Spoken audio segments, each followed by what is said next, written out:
Hey guys, welcome back to my channel. So today I'm gonna review the Coruscale Spider-Man by Hot Toys again. This is from Homecoming, and it's the deluxe edition, and it's also the Sideshow exclusive. So I'm gonna show you later on what comes with the exclusive. But again, let's start here with the box. It's massive. Again, this is my favorite kind of designs in terms of Coruscale figures. You have this nice graphic, and the Spider-Man, head is raised. Actually, it's a separate piece. So you have a very colorful box.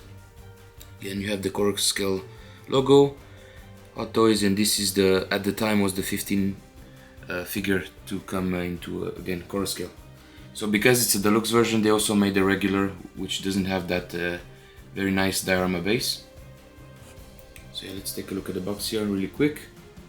Very nice colors, patterns. I like these nice designs here, similar to the suit. Unfortunately, mine came a bit damaged here on top.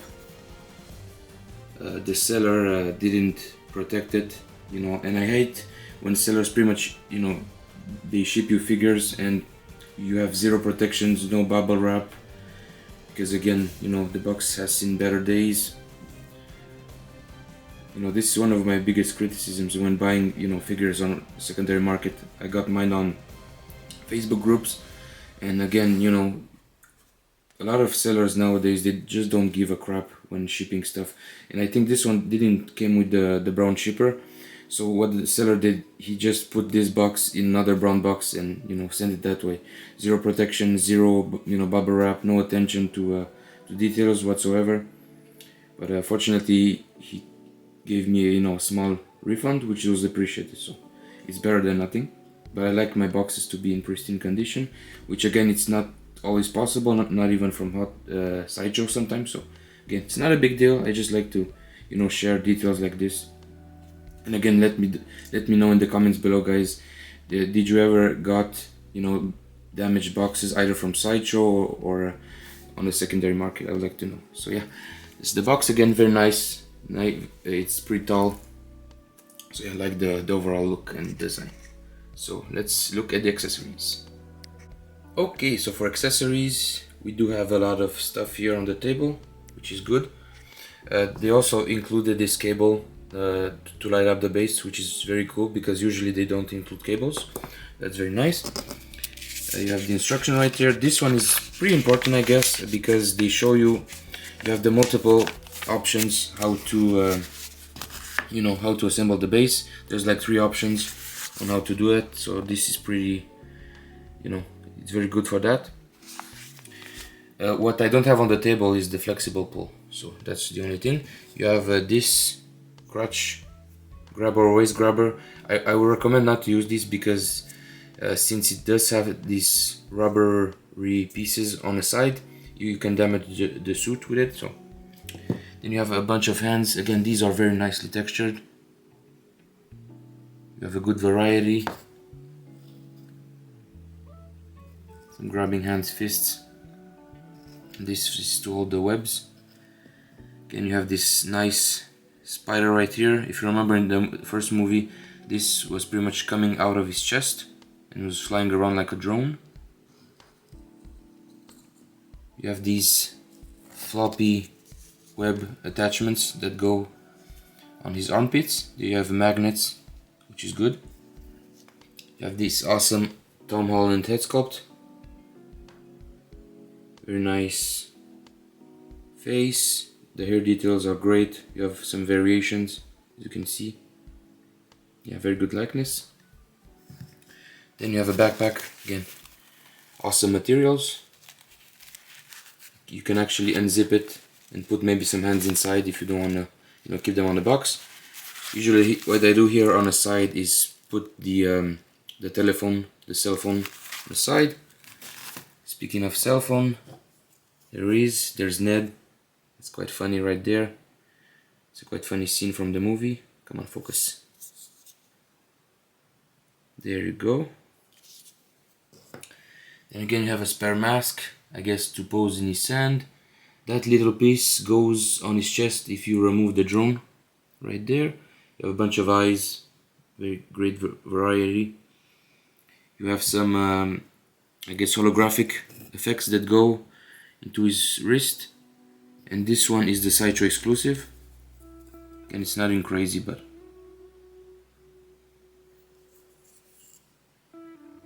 some nice effects right there. You have some webs. I'm actually missing one right there. Then you also have this attachment that can plug to either one. And yeah, that's pretty much the accessories. Let's look at the base. And here's the base. This thing is amazing, guys. And so far this is the tallest Coroscale Hot Toys diorama base. It goes up to 27 inches tall, right there on top of the wing. And the figure itself is 17.5. Obviously it's a bit smaller because he's a kid. So yeah, let's look at this awesome base. And there's Vulture's helmet. I believe there's a light up inside. I'm gonna test that in a bit. I like the colors on this. Very vibrant. Again, it's meant to be like the end of the movie, I guess, when, you know, Vulture is pretty much destroyed and you have, you know, his wings all over the place on the beach. Here's what I like to do is put this web attachment. I like just to put it there to have more details. Again, there are 3 versions, I believe, of the base. You know, you have different configurations on how to attach the different pieces. Again, this is removable. You can put the wing into different, you know, ways. There is a little bit of articulation right there.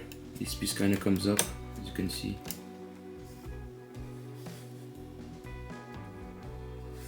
And again, some of the details on the bottom is a little bit flat. You know, I've discussed this problem with the Coroscale base of Boba Fett. You know, some areas are a lot crisper than others. So as you can see, right there, the rock, it's pretty flat. I mean, you know, there's a little bit of variation on the edges, but nothing too crazy. However, these metallic pieces are done better, as you can see, scratches, variations in paint application. So again, it's not all bad. You do have some like soft vinyl elements, some wiring. Yeah, this is cool. This is, I believe, from the Chitauri technology that they've used. You have some weapons on the bottom there. Again, same effect on the rocks. I mean, overall it's not bad. This being a deluxe edition, I think the price difference was like $60 or so, maybe 100. Can't remember. I'm gonna attach like the pre-order from Hot Toys and Sideshow, so you can see the price there. But yeah, it's actually a very cool diorama base. Again, it's the biggest one that they've done. So yeah, let's look at the light-up features. Give me a second here, guys. Okay, so this is a good thing here. You don't have any batteries to put inside the base. So you plug the cable that they gave you right there, and then to activate the lights, I think there are 2 modes. So let's see here. Yeah, there's this one.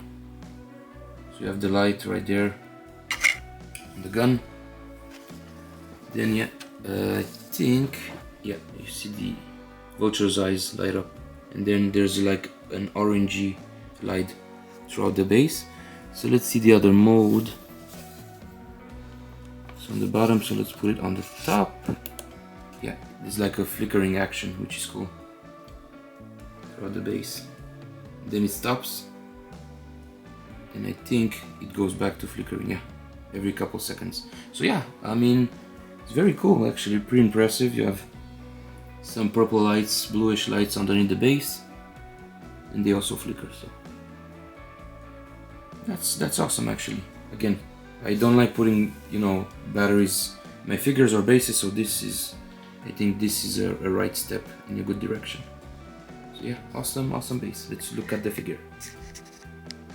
Okay, so here's the figure in hand. Just gonna give you guys some articulation, show you the articulation, how everything moves.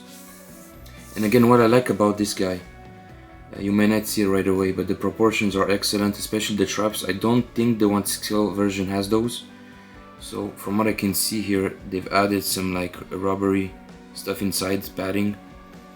And again, you do see the abs. But other than that, it's pretty much the same figure as the 1/6. But yeah, it's obviously a lot heavier. What I don't like about the body, especially this blue, you know, suit thing, every time you move it, you basically have some, you know, wrinkles, which is, you know, typical with figures with this type of, you know, material. Again, you can see there. So I wouldn't recommend, you know, leaving it too long in this pose. The red part is interesting because it's very soft. It's almost like a cloth material, as you can see, very flexible right there. And yeah, you do hear that you have ratcheted joints all over the place, which is fantastic. You even have like the 6 scale figure articulation in the toe right there, which is hidden. That's nice. But again, you have your typical articulation, 36 points I believe, so nothing too crazy there. But I do like the suit, except for the blue part. It's almost like a, I don't know, vinyl material. It's not rubberized, so the only rubber bits are these black, you know, parts right there that go on the belt. Same on the back right there. You have a few of them. You have this nice spider logo. This reminds me of the logo of the animated series Spider-Man from the 90s, which I love a lot. I grew up on that, so that's awesome. Yeah, great suit. I think this is pretty much my favorite suit out of all the Tom Holland movies. It's very iconic. You have the big eyes. I'm gonna show you how to swap the eyepieces, but yeah, very iconic suit. So yeah, great figure so far. Great figure so far. Okay, so let's take a look at the head right there. As you can see, the 6 scale figures usually have this, you know, weird stitching on the top. This one is actually very good because they've actually pushed it back on the head, so you can kind of see it right there, the stitching.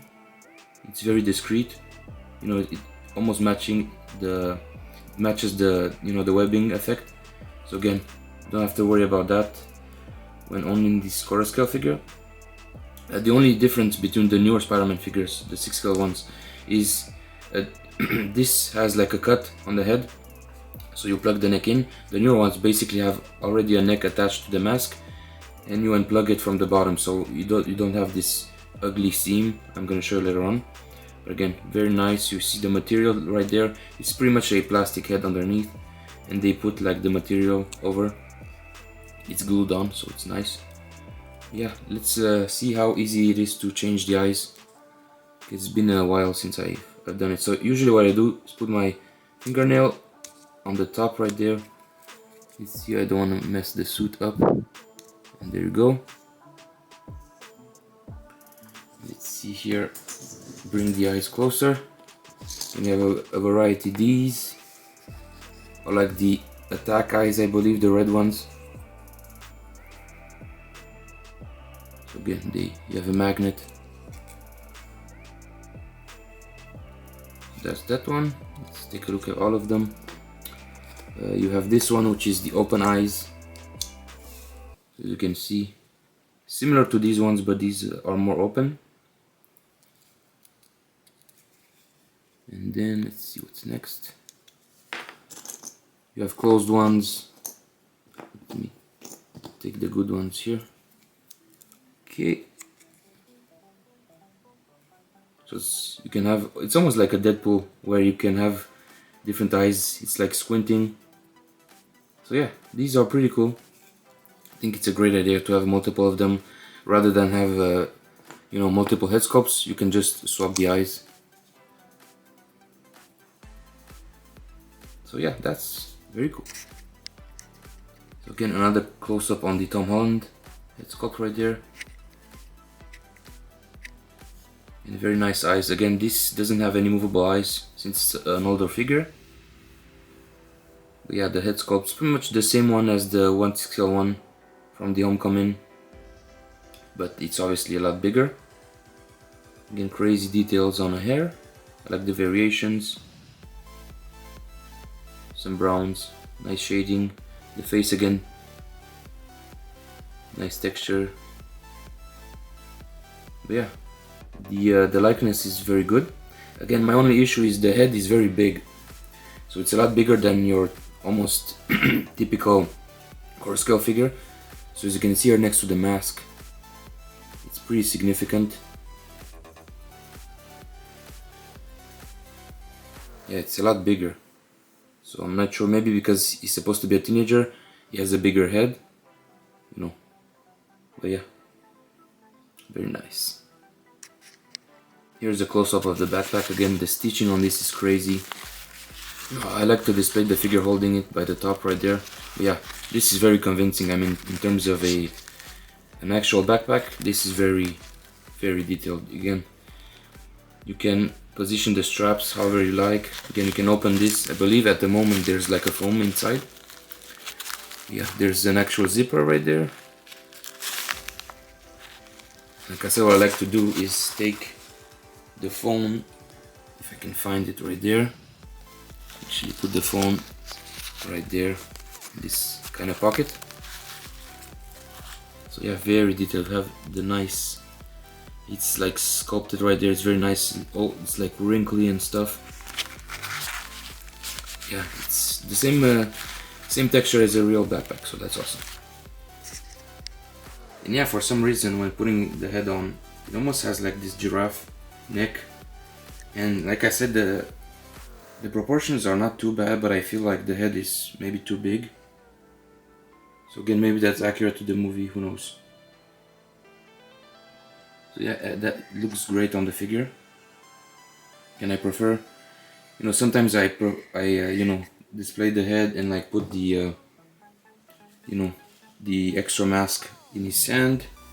You know, almost like he's on the top of the building, looking down to the city, and put like his backpack. You have a lot of options, which is cool. So yeah, that's how the head looks on the figure. And again, I think there's something weird with his eyes. He almost like he has this dead look. Like there's no personality, so it would have been cool to have movable eyes. Yeah, that's a great shot right there. Woo-hoo-hoo. And what I was talking about earlier, see, like the new figures don't have this gap right there between the head and the neck, because the neck is connected to the, you know, to the head. So on the 6-scale ones, there's like, you know, there's like a small seam you connect the head. So that would have been cool to see. But again, this guy is a couple years old, so again, it's not too bad. Like the webs actually match the neck, so in front like this you're not gonna notice it. It's mostly from the back and the side of the neck, but even then it's not too bad. So yeah, a great figure overall, guys. I mean, the posability is great, but again, you have to watch out for not messing the suit. I like how vibrant the suit is. Again, fantastic. Again, it looks good on display. It's almost like because he has the Superman colors, you know, he pops. So every time I enter the room, this guy pretty much, it's the only Core Scale figure that pops because of the colors. So the other figures that I have in Core Scale pretty much have these darker colors. Sorry guys, I'm losing my voice. So yeah, I mean, nothing bad to say about this guy.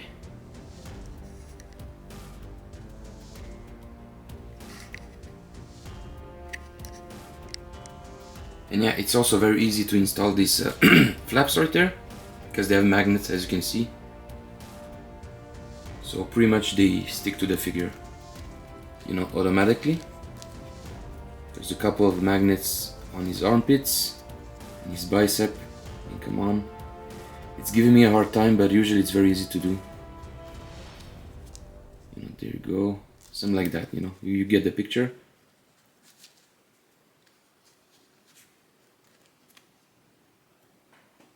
So again, you have the flying effect, like the squirrel effect, I guess. Let me see on the other side.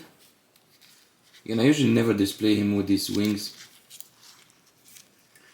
But this is obviously, you know, a nod to the older Spider-Man where he had the webbing on his armpits. I believe in first appearance, Amazing Fantasy 15. Yeah, for some reason they're not cooperating with me right now, but you know, you get the idea. So it's a nice touch. And something else that I like a lot, changing his hands it's very easy. So to put the webbing, there's pretty much a small hole into that silver part. you know, when you plug the webs. And it's a great effect, again, like the other Spider-Mans. Get a nice shot right there. So yeah, very easy to swap the hands. It's a breath of fresh air in comparison to other figures. Very awesome. Yeah, loving the suit again. It's very easy to, you know, swap accessories out, in and out. Again, nice spider right there on his chest. And yeah, I really like the texture on the red part. It's almost like sanding paper, I think, in a way. So yeah, again guys, sorry I'm losing my voice here, so bear with me. And this is very shiny. Again, you have the nice contrast on the rubber. So yeah, great materials on the suit. So when using this other attachment right here, this thing is has a good amount of weight, so you know it kind of drags down, as you can see. Physics, you know, do their part here. So this may not be like the best looking, you know, web effect, unless if you have this in a detail. Maybe you could actually tape this to your detail so it looks more natural. But yeah, there's a good amount of weight, so you know, it doesn't look that good like this. So just a heads up.